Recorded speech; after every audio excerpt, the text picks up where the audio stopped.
राजकीय पक्ष फुटतात, नेते सोडून जातात, पण त्यामुळे पार्टी संपत नाही. शिवसेना तर यापूर्वी किती वेळा फुटली, नेते सोडून गेलेत, पण सेना संपली नाही. त्यामुळे आज दिल्लीतलं शिवसेना उद्धव बाळासाहेब ठाकरे या पक्षाचं बलाबल पाहिलं तर खरोखरच आता 4च उरलेत की शिल्लक सेनेतले 4 सैनिक. अनिल देसाई, अरविंद सावंत, राजाभाऊ वाजे आणि स्वतः राज्यसभेत बसलेले संजय राजाराम राऊत. म्हणून हे शीर्षक दिले की 4 बच गए लेकिन पार्टी अभी बाकी है.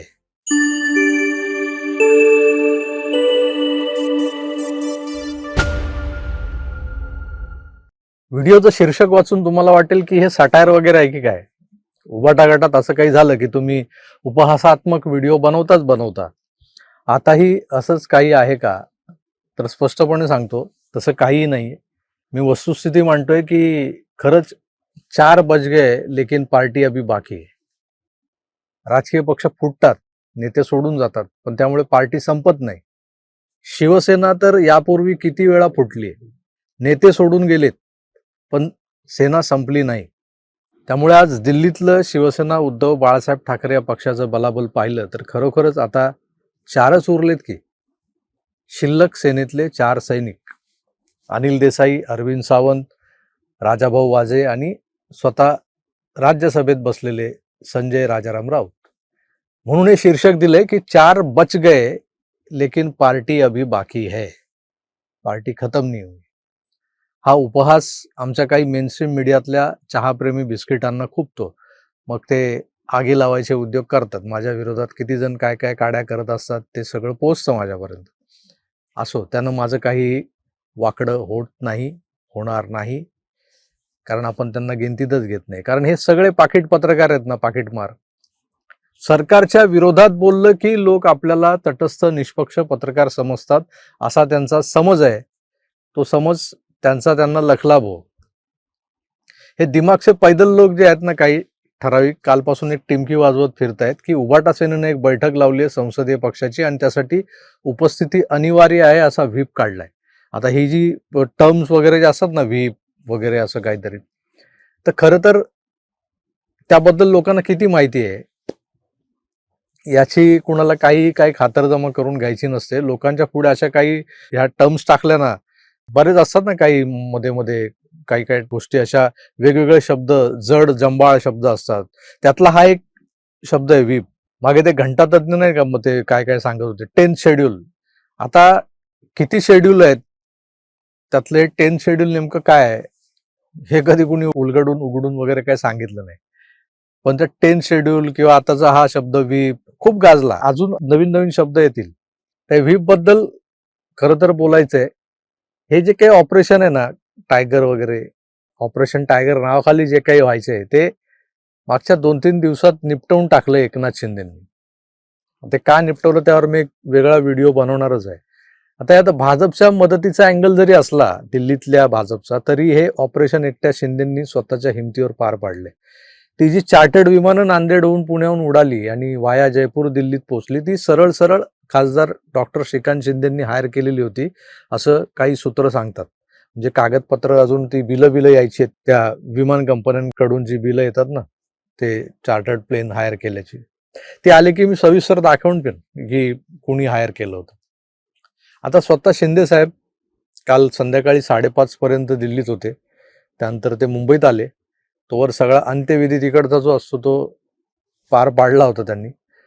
उभाटा गटातले 6 खासदार फुटलेत. त्यांनी स्वतंत्र गट स्थापन करून नंतर शिंदेच्या नेतृत्वाखालच्या शिवसेनेत विलीन व्हायचंय हे सगळं लोकसभा अध्यक्षांना कागदोपत्री देऊनच एकनाथ शिंदे परत आलेले आहेत. तरीही काल काही चॅनलवाले एक बातमी चालवत होते की ऑपरेशन टायगर फेल. 2 खासदार परत ठाकरेंकडे. पत्रावर खासदारांच्या सह्याच नाहीयेत.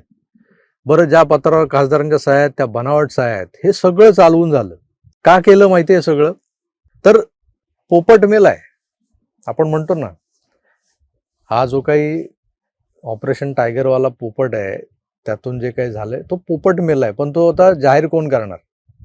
जाहीर करण्याला काही तांत्रिक अडचणी आहेत किंवा काही गोष्टी फुंकून पिणाऱ्या ताकासारख्या आहेत. त्यामुळे ते थोडंसं पोपट मेलाय हे जाहीर होण्याला विलंब होतोय किंवा वेळ लागतोय. पण दरम्यान काय झालंय की हे अशा पद्धतीनं जे काही चालवलं जात आहे एक प्रकारे, की एक ट्विस्ट आणला त्यामध्ये की गटनेता अरविंद सावंत यांनी उद्याच्या बैठकीसाठी व्हीप जाहीर केलाय आणि जो खासदार हा व्हीप नाकारेल त्यावर शिस्तभंगाची कारवाई होणार आहे. थोडक्यात काय तर आम्ही हा व्हीप जारी करून त्या 6 खासदारांची कोंडीच करून ठेवली तांत्रिकदृष्ट्या. मित्रो, पण लक्षात घ्या, व्हीप हा राजकीय पक्षाचा जो प्रतोद असतो तो जारी करतो. कशासाठी करतो, कोणत्या परिस्थितीत करतो, तर सभागृहात एखाद्या विधेयकावर मतदान होणार असेल, विश्वासदर्शक किंवा अविश्वासदर्शक ठराव असेल, जिथं जिथं आपल्या खासदारांचा सभागृहातलं अस्तित्व हे उपस्थित असण्यातून दाखवून देणं हे संसदीय कामकाजात अनिवार्य असतं, तिथं हा व्हीप जारी केला जातो राजकीय पक्षांकडून. पण पक्षांतर्गत बैठकींसाठी व्हीप काढण्याची ही बहुधा पहिलीच वेळ असावी. काही महत्वाच्या बैठकांसाठी पूर्वी तारा केल्या जायची, तार असते ना, ती तार पाठवली जायची की अर्जंट आणि इम्पॉर्टंट असं त्यात हे असायचं. पण झालं काय की अशा बैठकीसाठी व्हीप काढला जात नाही, त्याला काही असं तांत्रिक कारण नाहीये. महत्वाचं म्हणजे उद्या या खासदारांच्या पात्रता अपात्रता संदर्भात काही डिस्क्रिपन्सीज निर्माण झाल्या, काही वाद निर्माण झाले, कोर्ट कचेऱ्या झाल्या, तर त्यात या व्हीपचा काहीच संदर्भ देता येणार नाहीये यांना. त्याचा काही वापर करता येईल का बाबा एक संविधानिक हत्यार म्हणून? तर नाही. त्यामुळे व्हीप म्हणजे बीप बीप असा आवाज करणारा नकली टाइम बॉम्ब होता, जो आज सकाळी 11 वाजेपर्यंत आपल्या ठाकरे दार्जिन्या मीडियातल्या रेखा, हेमा, जया और सुषमा, सबकी पसंद निर्मा त्यांनी लावून धरला होता.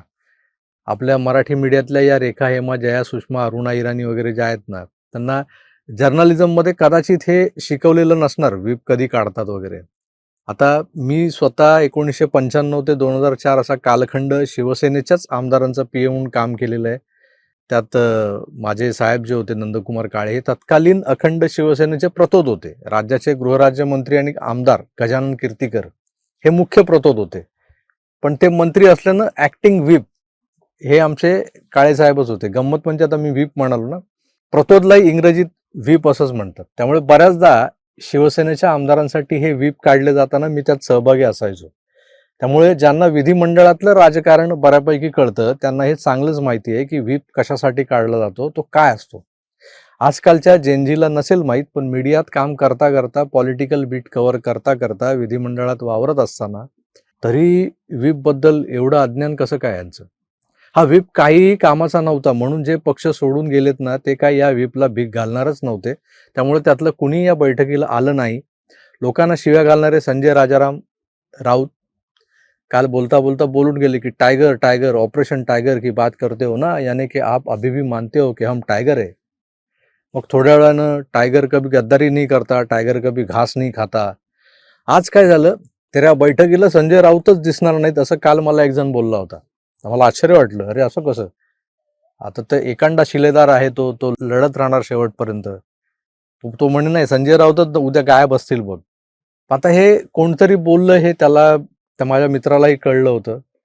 आता काय त्याचं नाव बरं, भास्कर जाधव नाही, जाधव होतं हे नक्की, पण भास्कर शेठ नव्हते ते काहीतरी वेगळंच, भास्कर शेठ तर वेगळंच बोललेत काहीतरी. पण सकाळी संजय राऊत आल्या मात्र त्या बैठकीला, आणि कुणीतरी तिथे उभं असलेलं आहे ते म्हटलं हळूच की है बाबा है, टायगर अभी जिंदा है. त्यावर राऊतांनी मागे वळून पाहिलं त्यांच्या स्टाईलमध्ये आणि हसले गालातल्या गालात.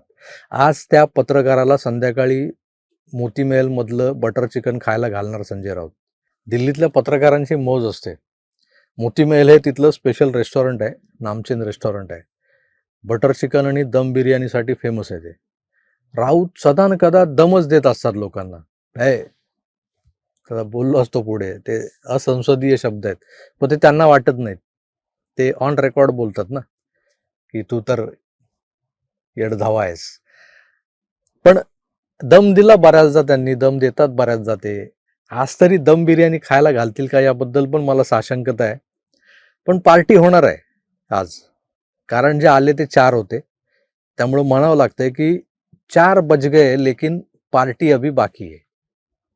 काय बोलता? बरोबर ना? आता यात उपहास, सटायर वगैरे काही नाही. जे आहे फॅक्ट तेच पुढे तुमच्या मांडले. ह्याला वस्तुस्थिती म्हणतात. ज्यांना समजली त्यांनी, काय तुम्हाला समजलं हे मला कमेंट्स करून नक्की कळवा. मी तुर्तास इथेच थांबतो. पुन्हा भेटूच. तोवर आपली काळजी घ्या आणि पाहत राहा आपलं आवडतं YouTube चॅनल आकार DG9. धन्यवाद. नमस्कार.